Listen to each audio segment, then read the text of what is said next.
All right, so I got a question asking me how I feel about like extreme veganism when it comes to like byproducts. And one of the examples was vitamin D. If you get vitamin D at a store, it's not a vegan vitamin D. It likely comes. It's sourced from lanolin, which is it comes from sheep's wool. And somebody was just telling me that vegan vitamin D is usually too expensive for them, and they're vegan. They don't eat animal products. They don't buy animal products, but they want to make sure they get their vitamin D, and they just can't afford to spend 10-20 bucks on a bottle a month versus like $1 or $2 a month. Which, if you think about it, sure, if there's a huge harm happening, that amount of money seems worth it to like sacrifice yourself seeing a movie at the movie theater once a month to be able to not contribute to this lanolin. But if we broke down every little thing, it would just be kind of a miserable life, although I think we should work towards trying to break down a lot of things.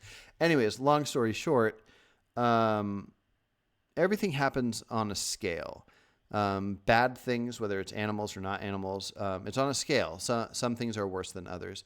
And I think the idea of making a vitamin D supplement that uses sheep's wool has got to be near the bottom of the scale of what matters. It has to be. Same thing with, the same person was talking to me about like a leather tag, that like a Levi's tag on the back of jeans. So the jeans are vegan, except the tag is made with a strip of leather. Now, I don't know how much leather is got from a cow, like one cow, and how much suffering to get a tiny little strip of leather to put a patch on jeans.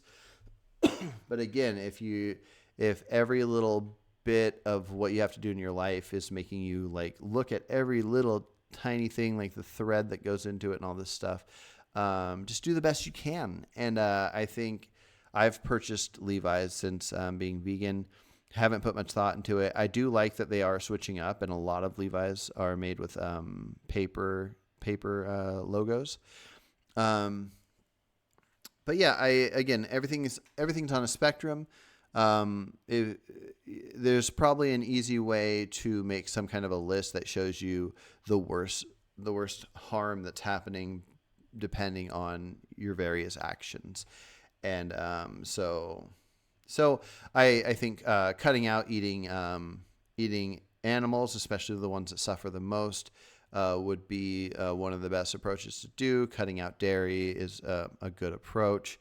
Cutting out eggs is a good approach. But if somebody cut out eggs, dairy, and meat, but they ate like backyard eggs or eggs from a chicken that was on a sanctuary or something like that, I don't know. It's just not the end of the world.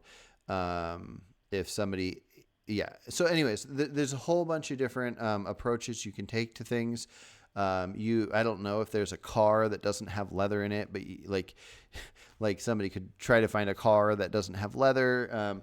There's various different things you can do. But anyways, long story short, do the best you can do and don't stress about it, but especially don't make people hate the idea of veganism.